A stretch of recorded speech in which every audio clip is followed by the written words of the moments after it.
এখন পর্যন্ত এশিয়ান কাপের বাছাই পর্বে বাংলাদেশের প্রাপ্তি হচ্ছে 2টো পয়েন্ট, 2টো ড্র।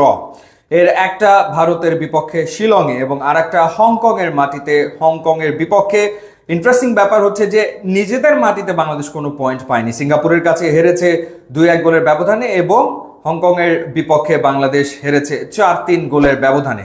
তবে নিশ্চিতভাবে এবারে এশিয়ান কাপের বাছাই পর্বে বাংলাদেশের সেরা প্রাপ্তি হতে পারে যদি বাংলাদেশ ঘরের মাটিতে ভারতের বিপক্ষে 22 বছর পরে জয় পায়। ইন্ডিয়ার বিপক্ষে বাংলাদেশের সবশেষ জয় এসছে 2003 সালে, 2003 সালের সাফ চ্যাম্পিয়নশিপে।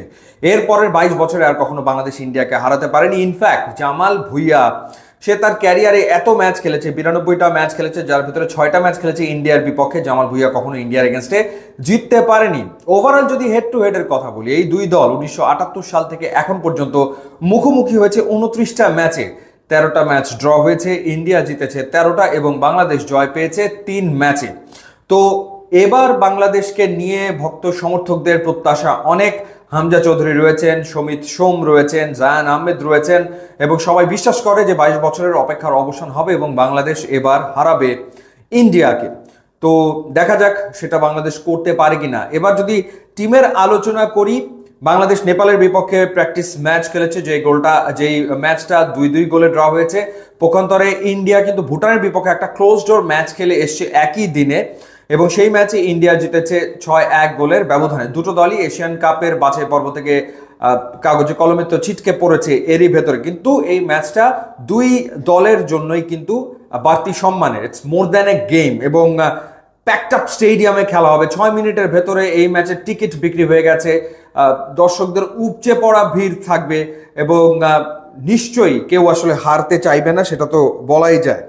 এবার যদি টিমের আলোচনা করি, আমরা নেপালের বিপক্ষে যেটা দেখেছি যে নেপাল আসলে অনেক বেশি ডিফেন্সিভ ফুটবল খেলেছে, বাংলাদেশের এগেনস্টে লো ব্লক করেছে এবং চমৎকারই করেছে তারা, যার কারণে বাংলাদেশ খুব বেশি গোল করতে পারেনি। এবং সেই ম্যাচের একাদশ থেকে হাভিয়ার কাবরেরা নিশ্চয়ই কিছু পরিবর্তন তো করবেন বটেই, যেমন শেখ মোরসালিনকে নেপালের বিপক্ষে খেলানো হয়নি, কিন্তু আমার মনে হয় যে ইন্ডিয়ার এগেনস্টে মোরসালিনকে খেলানোটা বেশ জরুরি।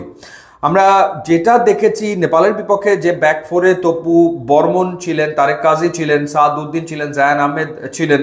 সো এই জায়গাটাতে সম্ভবত কোনো পরিবর্তন কোচ হাভিয়ার কাবরেরা মনে হয় আনবেন না।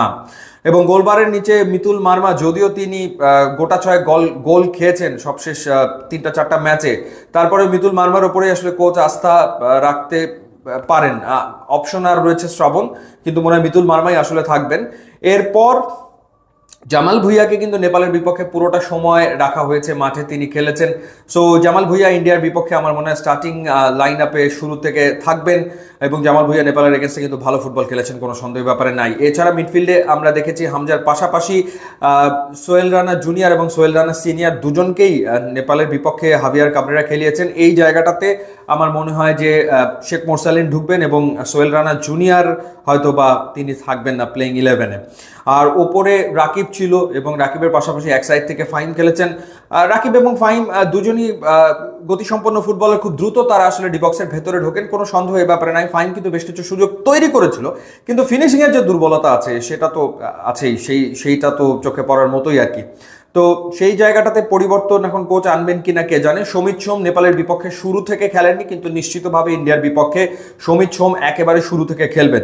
সো বাংলাদেশ আরও অনেক বেশি অ্যাটাকিং ফুটবল ইন্ডিয়ার এগেন্সে খেলবে বলে আমার কাছে মনে হয়, যেহেতু স্টার্টিং লাইন আপে শুরু থেকে সমিত সোম এবং শেখ মোরসালিন এই দুজন থাকবেন এবং সেই ক্ষেত্রে সোহেল রানা হয়তো তারা একাদশের বাইরে থাকতে পারেন।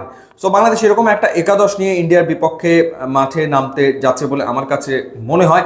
সো লেটস সি, দেখা যাক শেষমেশ কোচের স্ট্র্যাটেজি কি দাঁড়ায়, কি ট্যাকটিক্স নিয়ে বাংলাদেশ খেলে। তো দুই দলই জেতার চেষ্টা করবে এবং ইন্ডিয়ার ক্ষেত্রে যে ব্যাপারটা ইম্পর্টেন্ট, তারা একজন প্লেয়ারকে অস্ট্রেলিয়ার একজন প্লেয়ার যে ইন্ডিয়ার নাগরিকত্ব গ্রহণ করেছে, অস্ট্রেলিয়ার হয়ে একটা ম্যাচ খেলেছে, তার দিকে একটা বাড়তি ফোকাস তো নিশ্চিতভাবেই থাকবে। একটা ভালো ম্যাচ হওয়ার, তীব্র প্রতিদ্বন্দ্বীপূর্ণ ম্যাচ হওয়ার সম্ভাবনা রয়েছে। র্যাঙ্কিংয়ে যদিও ইন্ডিয়া 50 ধাপ ওপরে, বাট এই ম্যাচে বাংলাদেশ সমানে সমানে টক্কর দিয়ে জিতবে বলেই আমার বিশ্বাস।